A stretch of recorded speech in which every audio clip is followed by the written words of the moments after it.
Okay, welcome to this CAG webinar.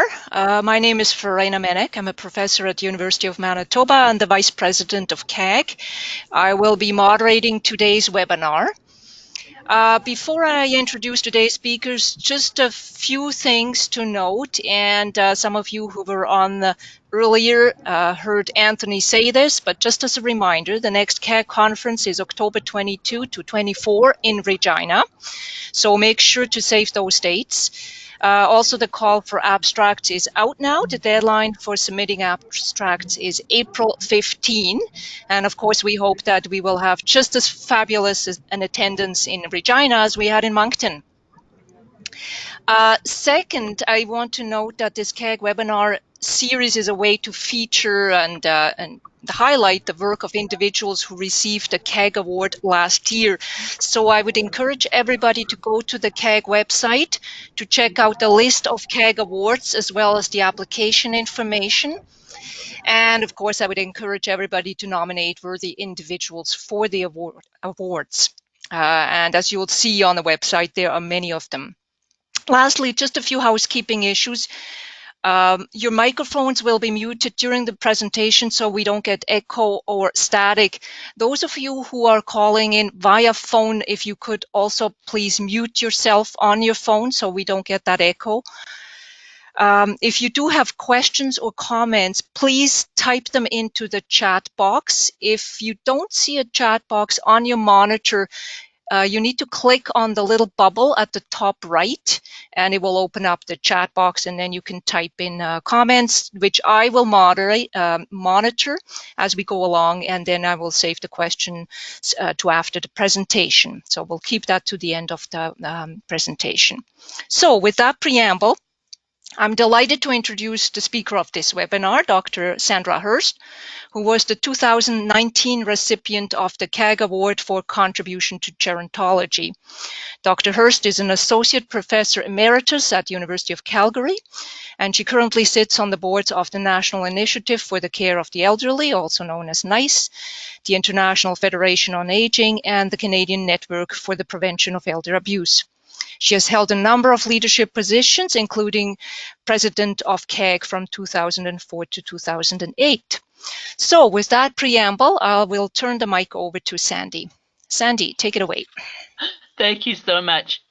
Sandy always has to pinch herself just to understand and realize what a journey I've been on.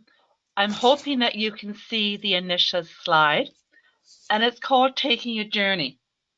And what I want to do for the next 45 minutes is talk about that journey I've been on, share some of the stories with you. And it was fascinating as a number of you came online. There were some people whose names I saw that have shared this journey with me. And I want to acknowledge Shannon. I saw your name coming up. Shannon was a former student. I saw Gloria Gutman's name coming up. And Gloria probably has no idea how much she influenced me on this journey. And Anthony, you too have influenced me. So I think this journey is a journey of stories. And I'm focusing very clearly on long-term care or continuing care. Nelson Mandela once wrote, "A society that does not value its older people denies its roots and endangers its future." And I think that's an incredibly true story.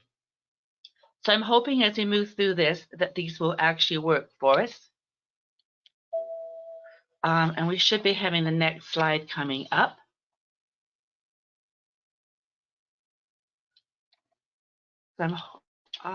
There we go. Would it be nice if continuing care facilities look like this? You've all been on a holiday, Hawaii, Belize, England, where you thought, wow, this feels good. This is a nice setting, good beaches, good service, maybe having a sense of fun. Well, unfortunately, most long-term care facilities don't look like this image. It's regrettable, but it's true. So I want to talk to you about actually how I got into continuing care and some of the stories of that experience. This is how my journey in long-term care started. Those of you that have worked, I know we can hear people. Those of you that have worked in in England or in some parts of the UK have actually seen this type of unit. Now, I will have to have a side story here. I started traveling the world and went to Edinburgh to do a master's degree in nursing education. But something happened along the way, and I never returned back to Canada for a while. I met then a young man, stayed in the UK, married him, and I thought, okay, Sandy, you're a nurse, where you want to work? Now, I had British registration. About 2 blocks from the house that we were renting was St. Mary's, a continuing care hospital. So I went and started working at St. Mary's. And this is what St. Mary's looked like. And I learned so many lessons and so many stories in this incredible unit. Where do I start to begin with them? Let me tell you about a couple of them, if you look. Now, there's a picture you'll see there of a pair of dentures, and this was Dilly.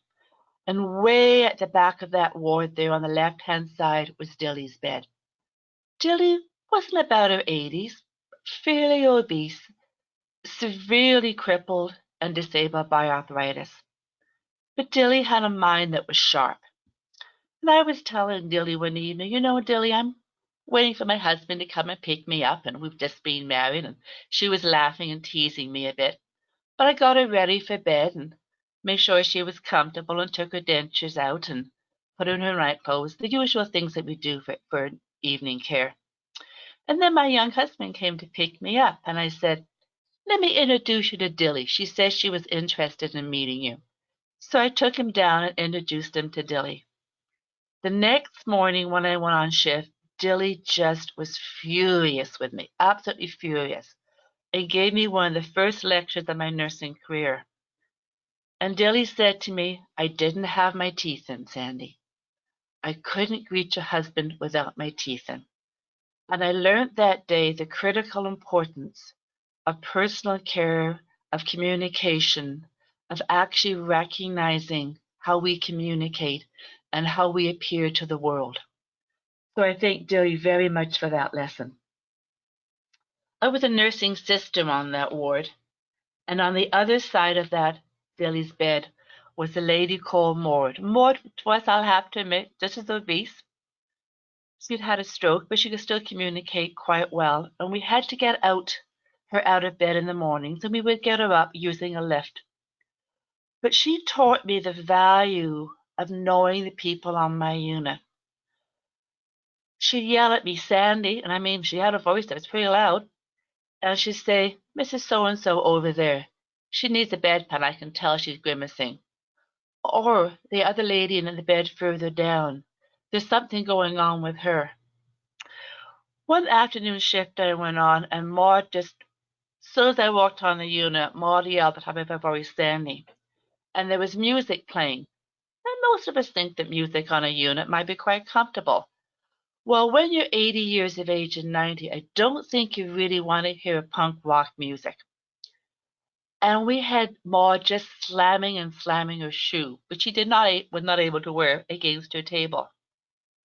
That music is awful, and that's putting her words politely.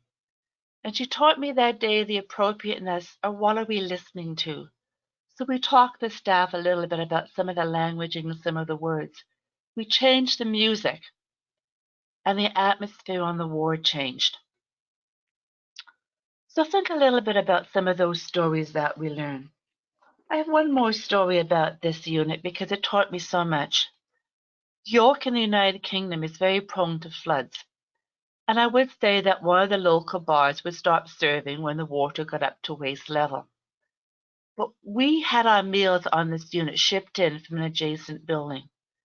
And one morning coming in, the meal cart from which the staff and I served the meals to the residents, it was not set up trays. It was dishes that we would serve the meals on and then hand the dishes out. I opened the bowl of porridge one morning to serve her for it, and there was beautiful hot water and just half a dozen flecks of oatmeal. I actually didn't know whether it was a mistake, whether there was a flooding problem, whether they hadn't got supplies. But I thought, how could somebody send that out from the kitchen and not check? And I learned that day the importance of what the meals were and how meals can carry. So it's taking the theory and the knowledge we learned from our textbooks and our readings into actual practice.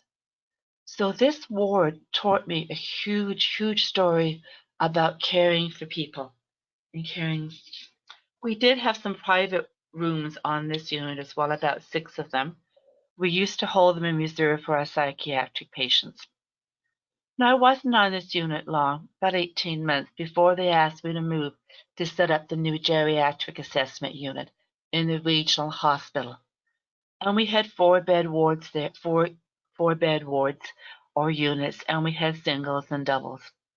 But this initial ward that you see in the picture gave me that sense of understanding and knowing people.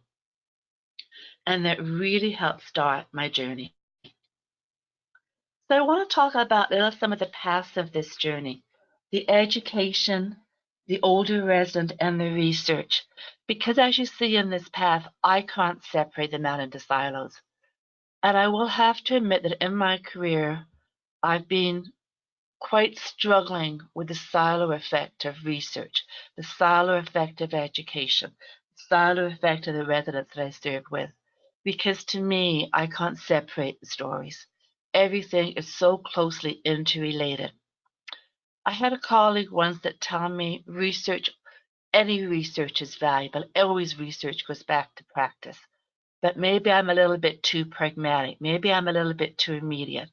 I want to go back to practice and make a difference today. So these are some of the paths that I've taken. And I'm starting with the most important part of this path. And this was listening to the residents themselves, and the stories I've heard have so enriched my practice.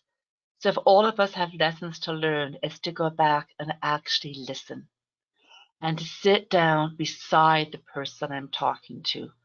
I learned very early in my career that standing over a bed looking at an IV is perhaps not the really best way to know someone. So I want to talk about Red. And Red, the nickname was true, the picture of course isn't. Red is in a nursing home not far from here, where my brother-in-law is currently a resident. And I met Red relatively early in my career, and I have to say his hair was a little bit faded. And I went in to talk to Red doing a study about older adults. And he said to me, Sandy, when this building first started up, I came in here because I couldn't live on my own. And I was a rec therapist.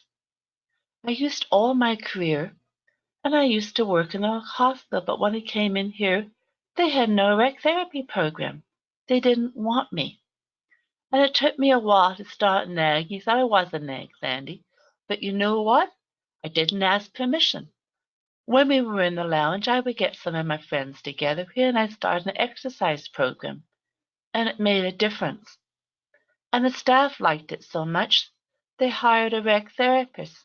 They said to me here, thanks, Red, but we don't need you to do it anymore. And Red started to cry. And I thought, wow, what a story he was telling me. The other lady on your right, and Shannon, I'm going to use you because you may remember this lady, you may not, when we were doing clinical. On acute care unit at a hospital in the city of Calgary here. And I thought she had to go to the bathroom. Perfectly natural bodily experience. Not gonna make it, not gonna make it. And I helped her get to the side of the bed, and I put her slippers on and looked around for her dressing gown. Not gonna make it, not gonna make it. Don't worry about my dressing gown. Not gonna make it, not gonna make it. And Sandy, in her very calm nursing voice, said, oh, yes, you will. Of course you will. I'm here to help you. I learned from her that day, always believe what the resident tells me, because she didn't make it. And some of you heard this story at CAG, and I actually had to go out and buy a very nice new pair of nursing shoes. No, I'm not suggesting that everything a resident tells me is honest and true, but it does tell me, Sandy, stop and listen to the voices.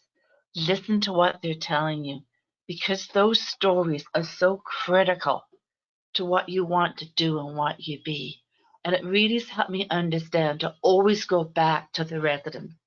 Now, Red, I couldn't help him, but I did make him a commitment that day to go talk to the therapist who was now hired in that facility.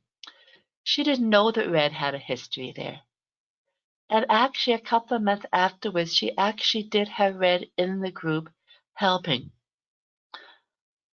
Now, my older other lady that made it to the bathroom, she actually went home. But I can think of other stories as you can too, where you really learn to listen. This next one is one of the most powerful stories I have ever had because it started me on a journey of research. I had a colleague here at the university when I first started, and I have to admit, 35 plus years ago. And we went up to a psychiatric facilities about 45 minutes drive from here. And we were giving an in-service full-day workshop on the care of older adults, the psychosocial needs. We talked about communication. We had a great turnout, lots of questions. And the administrator said, would you like to have a tour of our facility? And my colleague and I said, oh, yes, please. We've never seen it through here.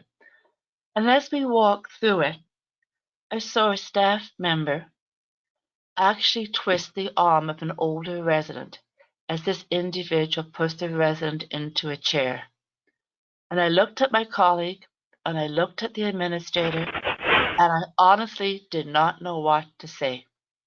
And I've always deeply, deeply regretted that lack of voice that I had. I mean, young isn't an excuse for it. Not knowing what to say is an excuse for it. I knew it was wrong. And all the way home in the car, that 45, 50-minute drive, my colleague and I kept saying, what do we see? Did we really see it? And I said, we did see it. What are we going to do about it? And the next day, I actually did phone the administrator back and said, maybe I'm naive, but I think I saw this.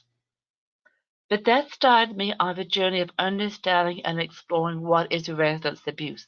And this is the path I've taken all my academic career, looking at what resident abuse is. And consistently, my own dissertation, as some of you may know, was in the area of ethnoscience, trying to clarify a definition of resident abuse. And I went into half a dozen long-term care facilities trying to craft a definition.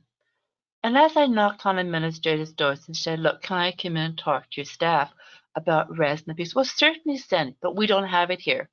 I heard that phrase consistently. We don't have it here. And I did interviews with staff. I had interviews with residents and older family members and other families, siblings and children. And I did the full scope. And the stories I heard were fascinating. There were two ladies in one room, and one lady used to climb out of bed to get the wool and the knitting needles for the other resident, because in her words, staff didn't have time to do it. To me, that demonstrates neglect. I had another incident where I walked round the corner, and I saw a staff nurse say to an older male in a wheelchair, well, you're in a buggering mood this morning. And I modified that word a bit. And he said back to her, you're damn right I am. And he called her a name. And I thought, wow, was that abuse? Was that neglect? And my first reaction was, that language is totally inappropriate. But what was fascinating was both of those individuals, when I interviewed them privately, the resident said to me, she expects that every morning we have a go-to, she and I. She loves it and I love it. And the staff nurse said to me, Sandy, if I don't tell him off, he says to me, what's wrong with you? This same staff nurse took that resident home every Christmas and every Thanksgiving and every time he had a birthday for dinner. So that I'm thinking, is the language appropriate? Sandy, whose perception, whose lenses, and whose stories do you listen to? So out of that initial research from the psychiatric hospital and into this one, those stories of resident abuse have really struck a resonance with me. I was in a facility last week, the one where my brother-in-law is, and dealing with another resident and talking to them. And having the older family member, the wife, cry and say, Sandy, I have to catch 2 buses to get here because I don't drive anymore. My husband's still in bed. he doesn't like to be in bed. And we talked a lot about staff and staff needs and some of the stories. And is it abuse? Is it neglect? How do you balance that with staffing? And these are some of the stories that I've continually heard. But out of that initial research, I've been privileged to work, and Gloria, I would appreciate your input here, because I know you have too, within McDonald and the NICE network. I'm privileged now to sit on the Canadian Network for the Prevention of Elder Abuse. And it's absolutely a fascinating group of individuals committed to articulating, to identify, to addressing through a variety of means this challenging health concern. And what they're doing is taking the research that we learn and taking it back into practice, taking it back into communities. And to me, that's absolutely critical. It's absolutely essential. There's a gentleman on the left here, Dr. Strafford, who died a couple of years ago, who was actually an accountant. And he's given me some wonderful education experiences. But he's worked out of the Brenda Strafford Foundation, and Dr. Strafford believed that those who are most vulnerable deserve the most support in our society. And he enabled us initially through the university set up the Brenda Strafford Center for Excellence in Gerontological Nursing. And we had 5 years funding to really educate staff. And through his initiatives, that funding has moved into a center on campus. And we combined all the funding this amazing man gave us to set up a center of aging on campus, to pull in nursing, to pull in kinesiology, to pull in social work. But one of the things we used to do every year, he gave his staff in his all facilities an education day. And we used to have 100 people in that room talking about needs, talking about older adults. Now, I have to admit that one of the first stories I heard, we had a caregiver in, a family member whose husband was in long-term care. And her first story was not about her husband. It was about her mother. And she called her mother, she called her mother a bitch, to be blunt. But she started talking about the lessons she learned being a daughter, that she could now care for her husband, trying to understand his experience. And the voices of staff came through really loud. We had a huge diversity of staff, but they talked about how as they provided care, they used their own family experiences to give care.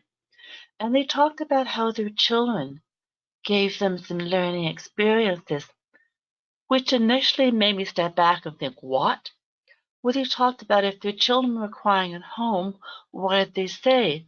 And did they use that language with older adults? Some of them said it worked and some of them said it didn't.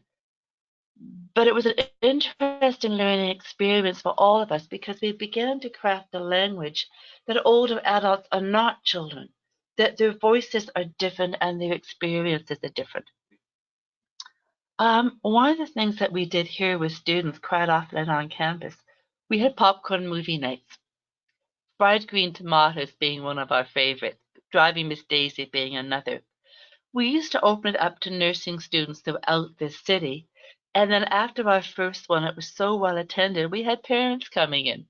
We had kinesiology students, we had faculty colleagues coming in, and I'd buy the popcorn, I'd set the movie up, and we used those movies to talk about the experiences of education and what we wanted and what students learned.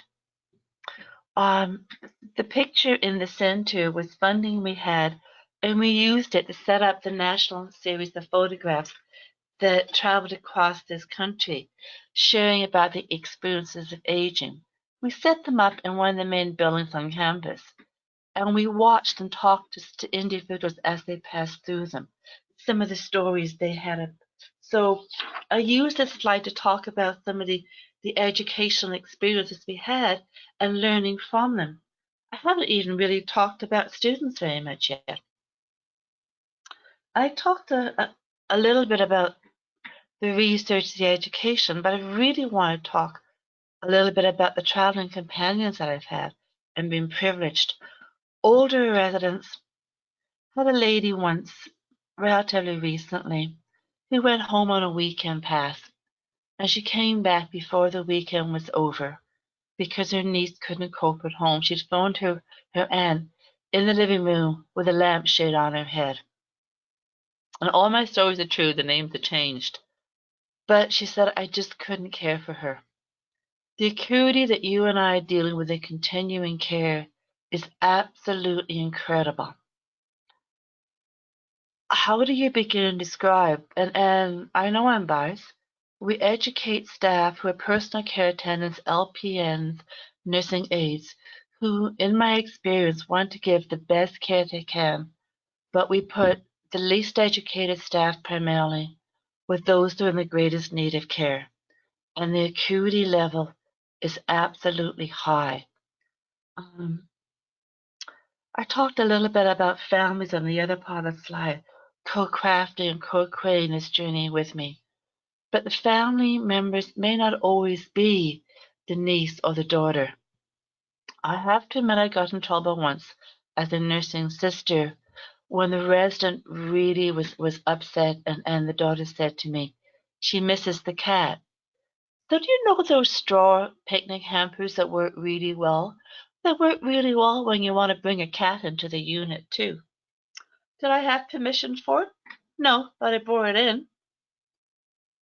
Think a little bit about sitting there cuddling a cat. It taught me the importance of pals, and I have to admit I still do it. I don't advocate bringing in large dogs, but you know how many dogs you can bring in small picnic hampers sometimes? My only question is, has the animal been vaccinated?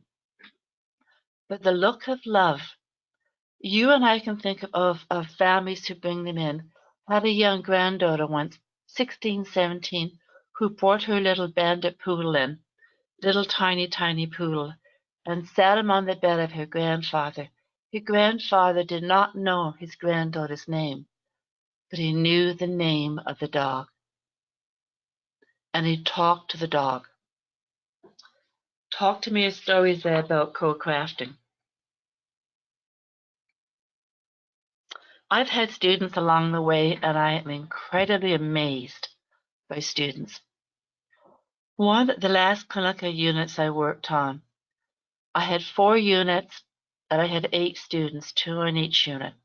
And I put 2 students on the locked dementia unit. Spoke to them beforehand. We talked about what they may see. Did they think that they wanted to give it a try? Talked about some options they had. So Sandy got on the unit half an hour before the students were due. And as one of the students walked onto the unit, one of the residents was standing there, very nice pajama top on and nothing else. So as the student walked onto the unit, all she could see was the back of this resident. And the back of the resident yelling, I'm hungry, I'm hungry, I'm hungry. And I said to the student, what do we do first? Do we do the food or we do the clothing? And the student did a remarkable job of saying to me, can I do both at once? But can you imagine that shock or the surprise for that student? So the student stayed with the resident and I went down the kitchen and got some toast. But we asked that student and the other student to care for those clients who are incredibly vulnerable. And what students in that unit and the other units, I was so impressed. They talk about talking to residents. They talk about learning from residents. They did an incredible job of knowing what they needed to know. But they also talked about the attitudes of staff and the diversity of staff, and they quickly learned about who to go to ask for help. And they talked too about the family interactions and how they wish they'd had more. Not all of my students wouldn't go back into long-term care and continuing care. They all had hopes of working in ICU and working in maternity. But what they gave the residents on their units, that was absolutely impressive. Did they know they had to learn? Yes. Did they make mistakes? Absolutely. But they wanted to do good quality care, so I'm very much impressed by them. But I had some colleagues that I have to admit were not the most impressive. Do you know how many times I've heard, oh, continuing care, you don't want to work there, or that's the buzzword, or gee, that's where residents go, or that's where staff go when they're tired? That's not a thing of the past. Excuse me, that's the thing I still hear today. Student placements. Well, let's assess the students going to emerge in ICU because that's a higher level need. But no, we don't have to assess students going into continuing care. Do I speak up now? Absolutely. I believe continuing care is harder to work at than in emerging in ICU. Now, if I put my little voice on, sometimes I'll tell a friend, you can throw a switch in ICU. You can't throw a switch in continuing care. The attitude of staff, faculty, colleagues moving forward is very much something that we're still continuing working with. But I do think there is hope. Clinical educators were certainly moving towards that. But I had a clinical educator last year say to one of my students, well, this older person won't eat, so pour it on a spoon and go yum, yum, yum, pretend it's an airplane. That's a strategy I use with my children. It's not a strategy I use with older adults. So we still have some work for clinical educators to do. Having said that, I have seen some incredible ones. I have seen some ones who work with staff and actually use that teachable moment. And I have found in my experience that teachable bedside moment is far more critical, far more valuable to all of us involved in that moment, sometimes than the clinical education sessions are. One of the things I've found too is that staff more and more are telling me, Sandy, we're working double shifts. We're working at this facility and another facility. We don't know staff. We don't know residents as well as we would like. We don't get to hear their stories. And I'm going to commend the Alberta Association of Gerontology for really trying to move forward here. These are stories talking about journeys, and I really hope in my experience I have learned through my stories and my journey to really give good quality care to the residents, to working with my colleagues and to working with staff. But to be blunt, the biggest value is me. I've learned to be a better nurse. I've learned to question my attitudes. I've learned to question my assumptions. And I think it's part of that circle. I've learned to take my research back into practice. I've learned to take my readings. I was reading about delirium dementia yesterday and some work when Mohammed Al Hussein has done looking at how delirium is recognized, taking it back into practice. So I've got about another 5-6 minutes. I want to talk about some of the opportunities. One of the biggest things I've learned in my career is taking a step into the unknown, taking a step forward when I'm absolutely scared. Way, way back in my nursing career, the first time I started teaching, I had 5 minutes to teach. I had little file cards. I would have gone home afterwards. I was so petrified, scared. I thought, this is it. I'm done. Don't want to go there.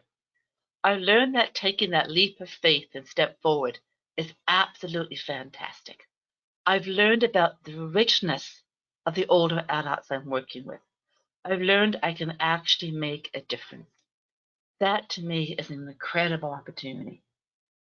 But I'm going to thank CAG. The award was an amazing and a very humbling experience.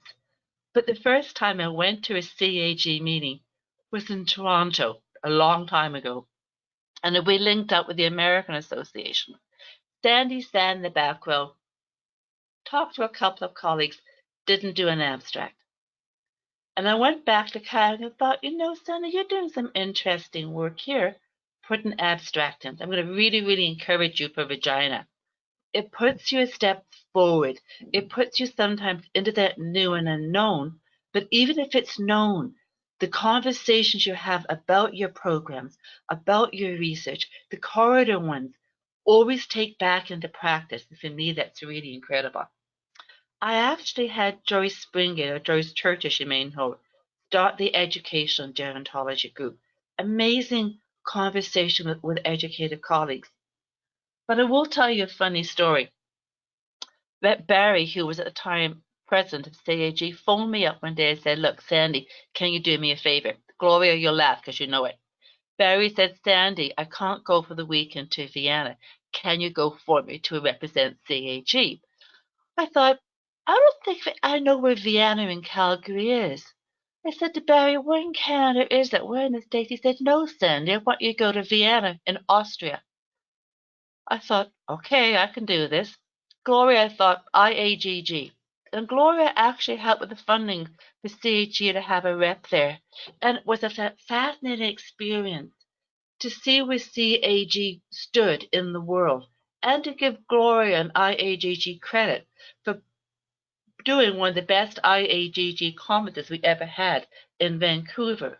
But it gave you a sense of exposure. It was a step forward for me. And it was an incredibly busy weekend. But it also gave me a chance to take a step forward when I got a call to represent CAG on the National Seniors Council. Now, that was a step opportunity to share what we were doing as an association, to bring some practitioners and researchers around that table, because I really, at that time, was the only academic. It was amazing. It was a leap of faith. The Canadian Gerontological Nursing Association, a little bit smaller group, but stepping forward to hear the voice of colleagues and take it back into practice. This is the biggest challenge I have, and it's Sandy's. I have learned incredibly so much, but I do not believe, and it, you can disagree with me, that we actually work well in teams in long-term care and continuing care. We do a much better job in acute care. But what I have found still in continuing care is in reality, we don't have those conversations. I hear consistently from some of the nursing aides and personal care aides I work with, listen to me, Sandy. I told the RN this. The family member said this to me. The incredible voices of personal care aides that don't actually recognize that their voices are important. And perhaps sometimes team doesn't take us well. But I'd like to see us in the UK. One of the things I established was a weekly Monday morning conversation, and we would have all the team members around that table, and it worked incredibly well at hearing a lot of those voices. But this is something I really continue to work with and to emphasize with a little bit more. How do we give recognition to the team? And if a family member come in, if the pharmacist can come in, not the every once a year or even the 6-month post-admission, but regular conversations. And I know that's a huge challenge because of staffing levels. The other things for me is we work on an old model, and I'm not sure how to really deal with this one. We're working on a Model T. We're not working on a 21st century model. We recognize this fact. The Alberta Association of Gerontology, in the fall, we did a session called 2030. And it was really a wonderful session bringing together politicians, all stakeholders. What do we want it to look like in 2030? How do we want to shift it? And we have a group of people who are now continuing to meet every month, trying to shape this future vision. And we talk about person-centered care, but how do we actually do it? So how do we shift from a medical model of continuing care into that quality living model with the funding that we currently have? And that's something that we need new gatekeepers to continuing care. We need no one single expert. We need that voices to come through of all those stakeholders. Still working on that one, but maybe we'll get through it. This is something that I feel that I have incredibly learned through my career. From that very first time when I realized I didn't speak up, that I was absolutely wrong in not voicing what I thought, and indeed it was resident abuse. This has been a thread throughout my life. It's one of the reasons I've actually taken so many leaps of faith, and I have blown a lot of them, but I've learned and I've given back a lot of them too. AGNA, which is the Gerontological Nursing Association in this country, has done some incredibly work with advocacy and putting forward. The Canadian Network of Prevention of Elder Abuse, incredible role with advocacy. NICE and CAG. And I'm going to go back to Gloria. I mentioned you earlier. Gloria was the first one I ever heard and saw who has an incredible ability to step forward and advocate. And Gloria, you what you have done for CAG and what you have done nationally for the care of older adults, I learned advocacy from you. I learned speaking up. I learned stepping forward. So that is something I'm going to continue to do. And I have a little bit more of an advantage now because I have the gray hair to do it with. But I have also learned it's not just with the government. It's everything I do, every time I go into continuing care. And I was in there yesterday. I'll be in there next week. It's not necessarily sitting with administrators. It's really interesting.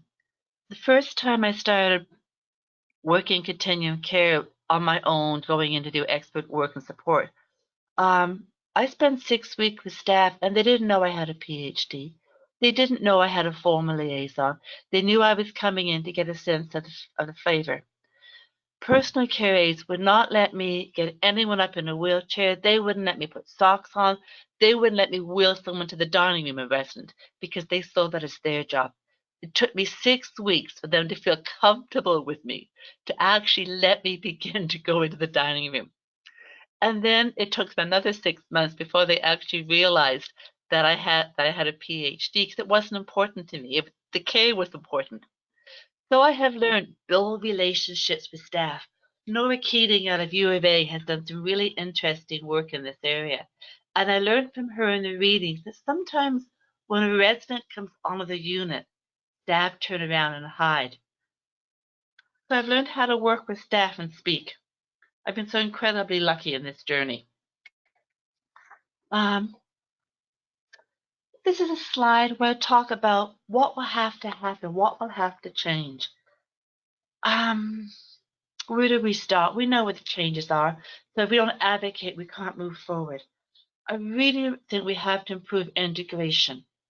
If we change from one care system to another, if we change from acute care to nursing homes, that documentation that follows, to be blunt, I saw it a couple of weeks back. It was almost a year old. It didn't describe the resident that he was today.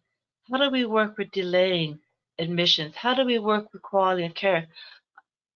I am tired of hearing the term aging in place.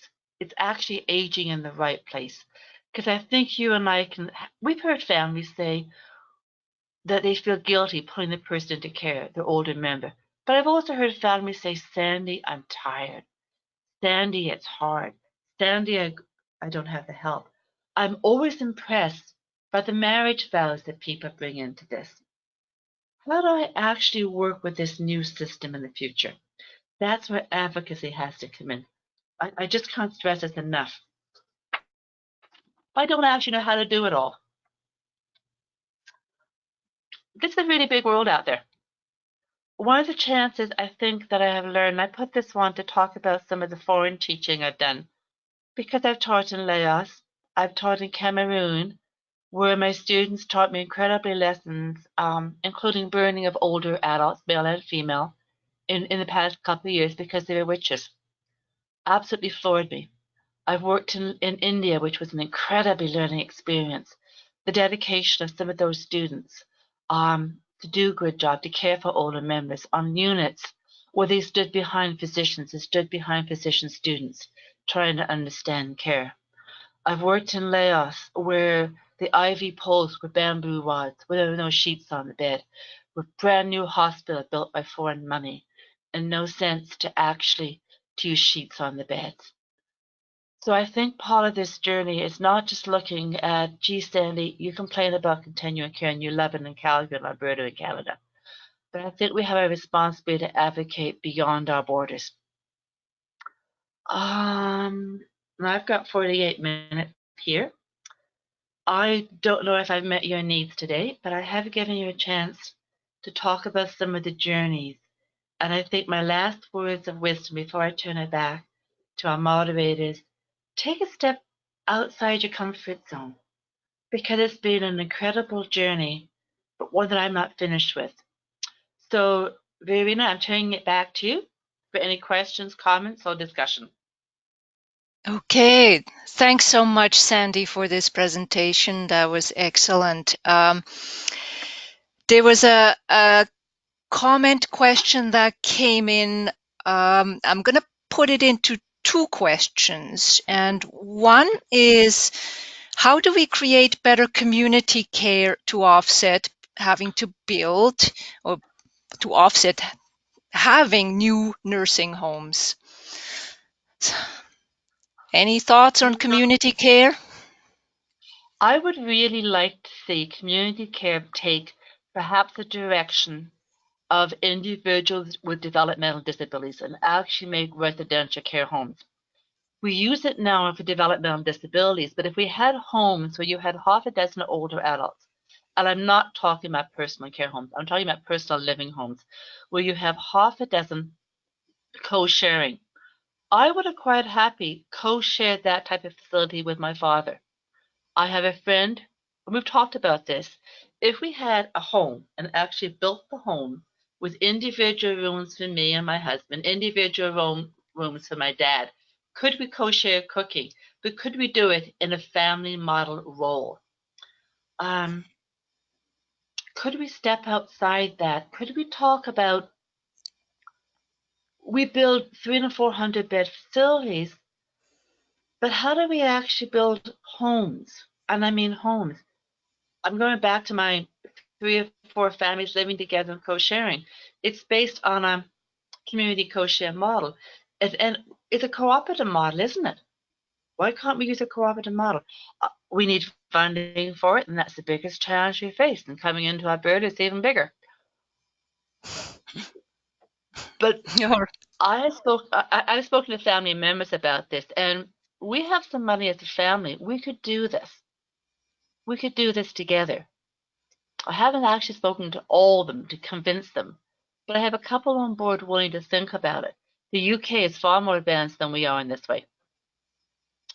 So I'm not sure if I'm answering your questions. If anybody else has great ideas, put them in the chat box.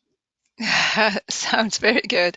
Okay, thanks. Okay, the second part of the question was, what will future generations demand? What do you think? It was really interesting. One of the things that we talked about was the education. And we talk about the next generation being better educated, absolutely true. But that devalues perhaps some of those who are still in poverty, who still are double jeopardy or even triple jeopardy. I think they're going to demand. I think there's a group who will never demand anything, to be blunt, because they haven't been supported in advocating for themselves now. I think they're going to demand, those that can, better communication for themselves. How often do you and I hear, I've got to talk to my daughter, or my son thinks this? I think some of us are going to take a stronger voice for ourselves.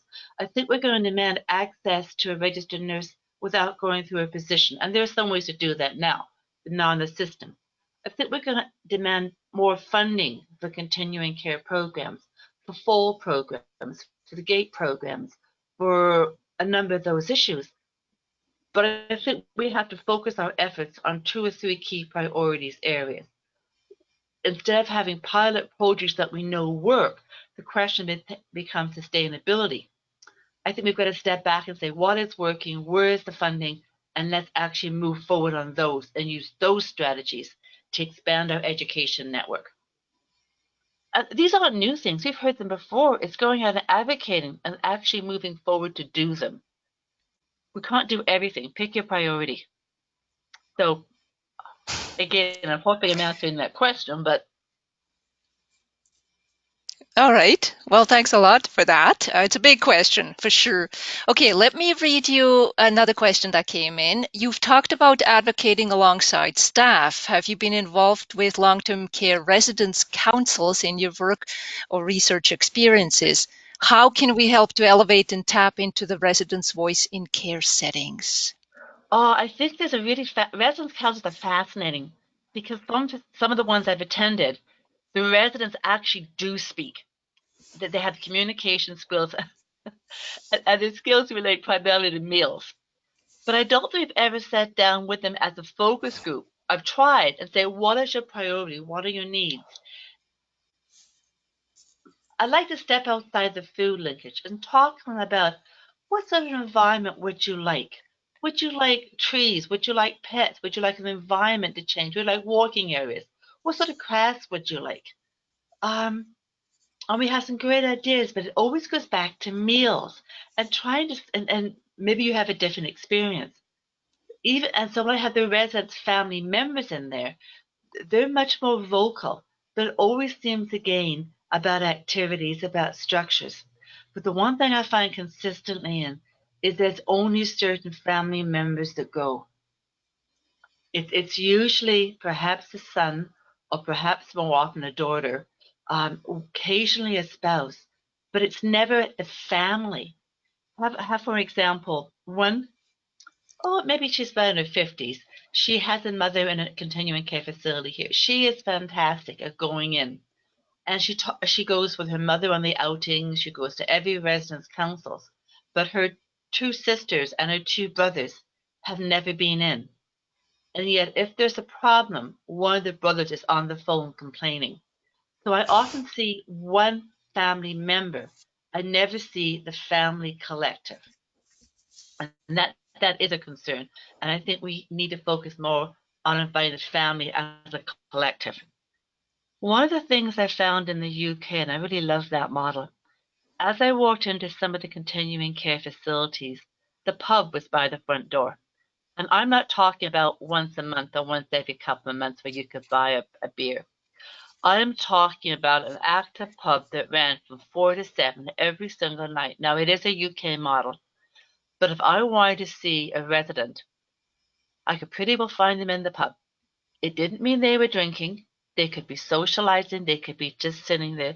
There was more chatter in that pub environment than there was in the lounge of the continuing care I was in this week. Now, I do understand that's a cultural model, but are there cultural models that we could integrate more? We have a number of ethnic care homes across this province, across this country, that seem to use a much more culturally focused model of care where there seems to be more interaction. So can we make families councils even more ethnocentric, a bit more ethno-friendly? Would that bring more family members in? But I think sometimes too, we need to take administrators out of that family focus mix and run them perhaps with outsiders. Because I have heard from residents and some family members say, Sandy, I'm not sure I'm saying this. They're going to think I'm challenging them. So perhaps bringing some external members of the outside community in, an outside facilitator where names may not be recognized, may be another strategy. So I'm turning it back to you. All right, we just had another question come in. Let me just abbreviate it a little bit. Do you see any movement in public population health in supporting community development models to create more friendly neighborhoods or compassionate communities to address dementia in the community, for example, to avoid neglect and abuse? Gets back to that, what do we do in the community, so outside of the nursing home? Any thoughts on that? There have been a number of initiatives, certainly Suzanne Gang out of Quebec. I hope I'm not saying her name. A lot of work on elder-friendly cities, age-friendly cities across the lifespan out of WHO.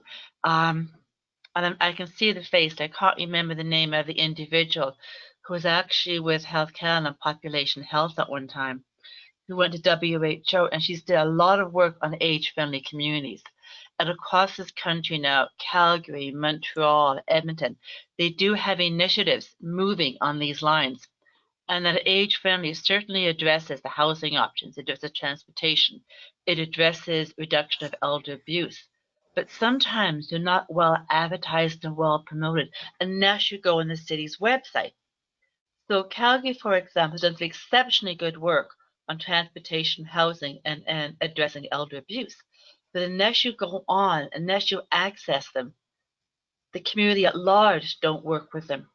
One of our problems sometimes is relying on community centers, And the research has shown that depending on where you are, maybe only 10 to 15% of older adults access community centers. And how many access online resources too?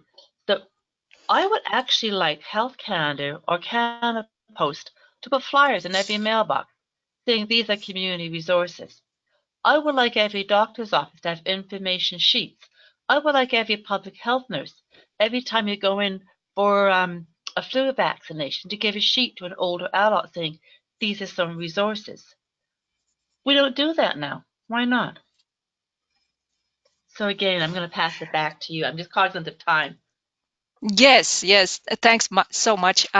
We are getting to the end of the webinar, so let me just thank you, Sandy, for this very thoughtful presentation. And let's just to note in closing that the next webinar is on February 13th. So please mark your calendar for that one. It's with Dr. Marie Beaulieu, who is a professor at the School of Social Work at the University of Sherbrooke. And Dr. Beaulieu was awarded, just like Sandy, the award for contribution to gerontology in 2019. She will speak to the topic of mistreatment of older adults from research to practice guides. Also keep an eye open for the other webinars that are coming after that, but I hope to see you, or at least see you on my monitor on February 13th. I will close it on that note, and I hope you have a wonderful day and end of the week.